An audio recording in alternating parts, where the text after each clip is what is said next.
അയ്യോ കട അടക്കല്ലേ, അയ്യോ കട അടക്കല്ലേ, എനിക്കൊരു ശവപ്പെട്ടി വേണം.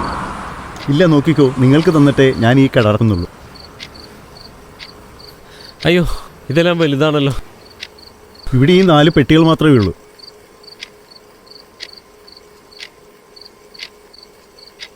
ഇതിലേത് വേണമെങ്കിലും ചേട്ടന് കൊണ്ടുപോവാം. കാശിനെ കുറിച്ചുള്ള ഒരു വേവലാതിയും വേണ്ട.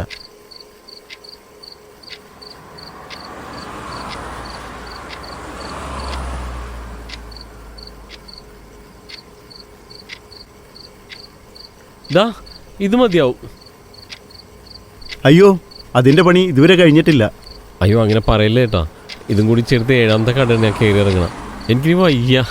ചേട്ടാ, ഇവിടെ ഇരിക്കുന്ന ശവപ്പെട്ടികളിൽ ഏതെങ്കിലും ഒന്ന് വിറ്റെങ്കിൽ മാത്രമേ എൻ്റെ വീട്ടിൽ തീവുകയുള്ളൂ. ഞാൻ മനഃപൂർവ്വം പെട്ടി തരാഞ്ഞിട്ടല്ല, ഇതിൻ്റെ പലക ഇതുവരെ പണിതിട്ടില്ല.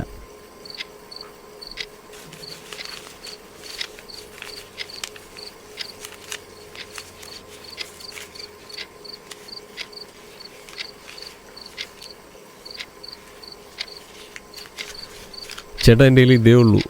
കർത്താവിനോടത്ത് എനിക്ക് ഇതിൻ്റെ പണി തീർത്ത് തരണം. ഇതിനു വേണ്ടി എത്ര നേരം വേണ്ടി ഞാൻ കാത്തിരിക്കാം.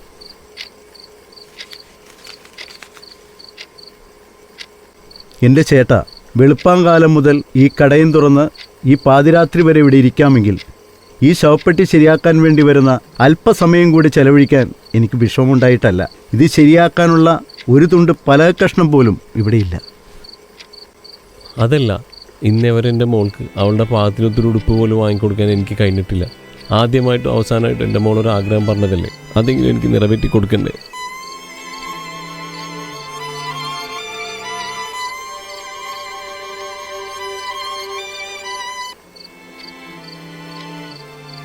ഒരു കാര്യം ചെയ്യാം, ഈ വലിയ ശവപ്പെട്ടിയുടെ അടിയിലെ പലക മുറിച്ച്. അയ്യോ അത് വേണ്ട, വലിയ വില കിട്ടുന്നതല്ലേ. പറ്റുമെങ്കിൽ എനിക്ക് ഇങ്ങനെ തന്നെ തന്നാൽ മതി. പക്ഷെ എൻ്റെ കയ്യിൽ നിന്ന് പണം വാങ്ങണം, അല്ലെങ്കിൽ ഞാൻ ഇവിടുന്ന് കൊണ്ടുപോകില്ല.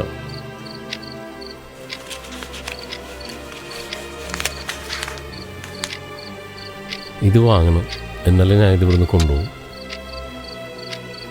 നിൽക്കു ചേട്ടാ, ഒറ്റക്ക് പോകണ്ട, ഞാൻ കൂടെ പിടിക്കാം. കുഴപ്പമില്ല, ഇനിയുള്ള ദൂരം ഞാൻ ഒറ്റയ്ക്ക് ചുമക്കേണ്ടതല്ലേ. നിൽക്കു ചേട്ടാ.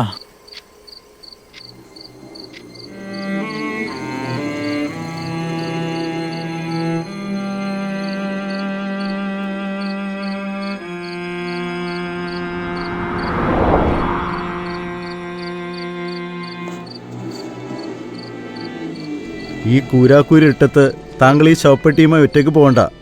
ഇത്രയും കനമുള്ള പെട്ടി അത്രയും ദൂരം വരെ താങ്കൾക്ക് ചുമന്നുകൊണ്ട് പോകാൻ കഴിയില്ല. നമുക്ക് 2 ആൾക്കും കൂടി ഇത് ചുമക്കാം.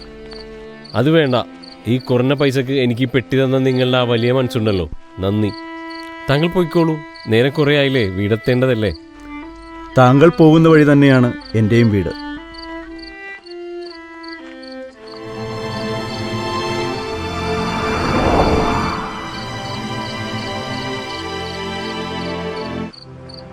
മോൾക്ക് എന്തായിരുന്നു അസുഖം? സുഖേൻ്റെ പേരൊന്നും എനിക്ക് അറിഞ്ഞൂടാ. ഒരു ദിവസം മോൾ നിന്ന നിൽപ്പിൽ തലറങ്ങി വീണു. അടുത്തുള്ള സർക്കാർ ആശുപത്രിക്ക് കൊണ്ടുപോയി. പേടിക്കാനൊന്നുമില്ലെന്നാണ് അന്ന് ഡോക്ടർ പറഞ്ഞത്. നല്ല ആഹാരവും വാങ്ങിക്കൊടുക്കണമെന്നും പറഞ്ഞു. 1-2 പൊതി ഗുളികകളും തന്നു. 2 ദിവസം കഴിഞ്ഞപ്പോൾ വീണ്ടും ഒന്ന് തലറങ്ങി വീണു. അപ്പോൾ ഡോക്ടർ പറഞ്ഞു എന്തായാലും അവിടെ കിടത്തണമെന്ന്. എൻ്റെ മോളുടെ മുഖം കാണുമായിരുന്നു. ആകെ ക്ഷീണിച്ചിരുന്നു. ആരും തിരിഞ്ഞു നോക്കുന്നുണ്ടായിരുന്നില്ല. കടം വാങ്ങി കുറച്ച് പൈസ കൊടുത്തപ്പോൾ ഏതാണ്ടെല്ലാമോ ടെസ്റ്റൊക്കെ ചെയ്തു. ഏതാണ്ട് ആ രോഗത്തിൻ്റെ പേരൊക്കെ പറഞ്ഞു. മോളുടെ ഹൃദയം മാറ്റിവെക്കില്ലാതെ മറ്റ് മാർഗങ്ങളൊന്നുമില്ലെന്നും അതിന് ഏതെങ്കിലും വലിയ ആശുപത്രിയിലേക്ക് പോയി വേഗം ചെയ്യണമെന്നും പറഞ്ഞു. ഇതൊക്കെ ഡോക്ടർ പറയുമ്പോൾ കേട്ടുനിന്ന് എൻ്റെ മോളുടെ കണ്ണുകൾ നിറഞ്ഞൊഴുകുകയായിരുന്നു. എൻ്റെ ഹൃദയം മോൾക്ക് നൽകാമെന്ന് ഞാൻ ഡോക്ടറോട് പറഞ്ഞതാണ്. പക്ഷെ അത് അവൾക്ക് ചേരില്ലത്ര. അവളെൻ്റെ ചോരയല്ലേ. എന്നിട്ടും. അപ്പോൾ നിങ്ങളുടെ ഭാര്യ? കല്യാണം വേണ്ടെന്ന് വെച്ചതാ. പ്രായമായപ്പോൾ ഒരു കൂട്ട് വേണമെന്ന് തോന്നി. ഒരു മോളും ജനിച്ചു. മോൾക്ക് അസുഖം വന്നപ്പോൾ മരുന്ന് ആശുപത്രിയൊക്കെ ആയപ്പോൾ അവൾക്ക് മടുത്തു. എന്നെ മോളെ ഇട്ടിച്ച് അവൾ പോയി. എൻ്റെ മോൾക്ക് ഞാനല്ലാതെ ഈ ലോകത്ത് മറ്റാരുമില്ല. ഡോക്ടറുടെ കൂടെ വരുന്ന നേഴ്സാണ് പറഞ്ഞത്, കുറച്ച് ദിവസം കാത്തിരിക്കും, നിങ്ങൾക്ക് ഭാഗ്യമുണ്ടെങ്കിൽ A-നെഗറ്റീവ് രക്തമുള്ള ഏതെങ്കിലും ഒരു ആക്സിഡൻറ്റ് കേസ് വരാതിരിക്കില്ല. തെറ്റാണെങ്കിലും ആ നിമിഷം മറ്റൊരാളുടെ മരണം ഞാൻ ആഗ്രഹിച്ചു പോയി. ഒരു ശവപ്പെട്ടി വിൽപ്പനക്കാരനായ താങ്കളെപ്പോലെ. എന്താ ഒന്നും മിണ്ടാത്തെ? ക്ഷമിക്കണം, ഞാൻ വെറുതെ പറഞ്ഞതാ.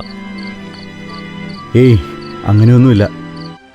ചേട്ടൻ അങ്ങനെ പറഞ്ഞപ്പോൾ എൻ്റെ വരവും കാത്തിരിക്കുന്ന ഭാര്യയെയും മകളെയും ഞാൻ ഓർത്തുപോയി. കച്ചവടം നടക്കുന്നില്ല, എൻ്റെ വരവും കാത്ത് ഉറങ്ങാതിരിക്കുന്നുണ്ടാവും രണ്ടുപേരും. ചേട്ടൻ അങ്ങനെ പറഞ്ഞതിൽ വിഷമമൊന്നുമില്ല. ഇപ്പോൾ എനിക്കും നിങ്ങൾക്കും ശവപ്പെട്ടി വിൽപ്പനക്കാരൻ്റെ മനസ്സാണ്. അതൊക്കെ പോട്ടെ, മോളുടെ ഹൃദയം മാറ്റിവെച്ചോ? ഇല്ല, മോളുടെ നില കൂടുതൽ വഷളായിക്കൊണ്ടിരിക്കുകയാണ്.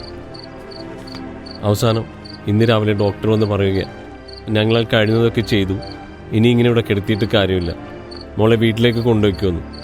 എന്നിട്ട് ഡോക്ടർ പറയുക അവളുടെ അവസാനത്തെ ആഗ്രഹം എന്താണെന്ന് വെച്ചാൽ അത് സാധിച്ചു കൊടുക്കാൻ. ഇതെല്ലാം കേട്ട് കിടന്ന എൻ്റെ മോള് വീടത്തെ ധൃതി കാട്ടി. പാതി മരിച്ച എൻ്റെ കുഞ്ഞിനെ ദാ ഇതുപോലെ തോളിൽ ചുമന്നുകൊണ്ട് ഇക്കണ്ട ദൂരം അത്രയും താങ്ങി വീട്ടിലെത്തിക്കേണ്ട ഗതികേടും ഈ പാപിയായ പിതാവിനുണ്ടായി. വീടെത്തിയപ്പോഴോ എൻ്റെ മോള് വായൊന്ന് തുറന്നു. മോൾ എന്താണ് പറഞ്ഞത്? അപ്പച്ചാ, എൻ്റെ പാദത്തിലുള്ള പെട്ടിയിൽ വേണം എന്നെ അടക്കം ചെയ്യാൻ.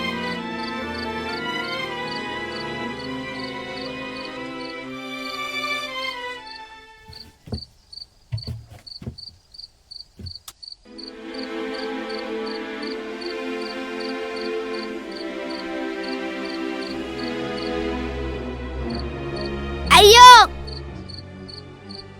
പേടിക്കണ്ട മോളെ, ഇതപ്പനല്ലേ.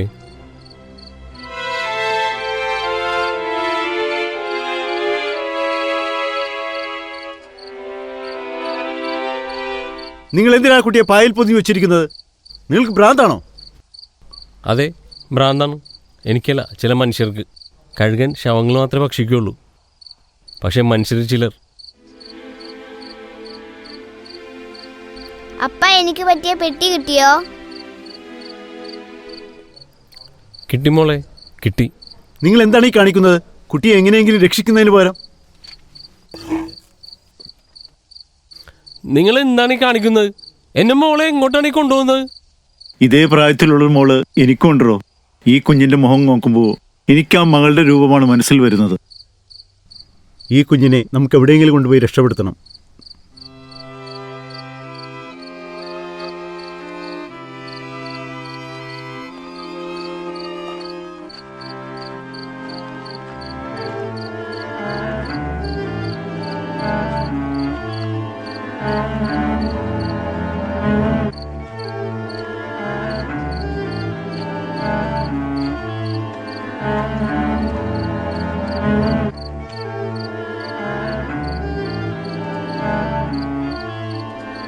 മോളെ ഇങ്ങിതാ, ഞാനെടുക്കാം.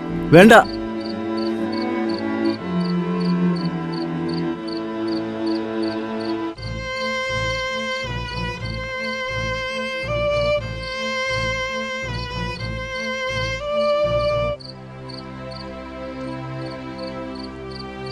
എൻ്റെ യാത്ര ഇവിടെ അവസാനിക്കുകയാണ്. ഇനി നിങ്ങൾ രണ്ടാളും ഈ യാത്ര തുടരുക.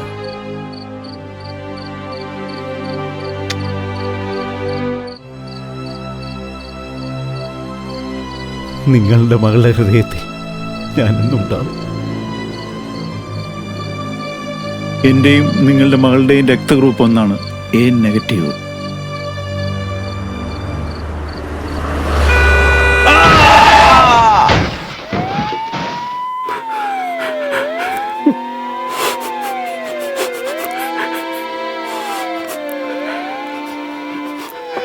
ശവപ്പെട്ടിക്കാരനും ഉണ്ടോ ഒരു മനസ്സ്.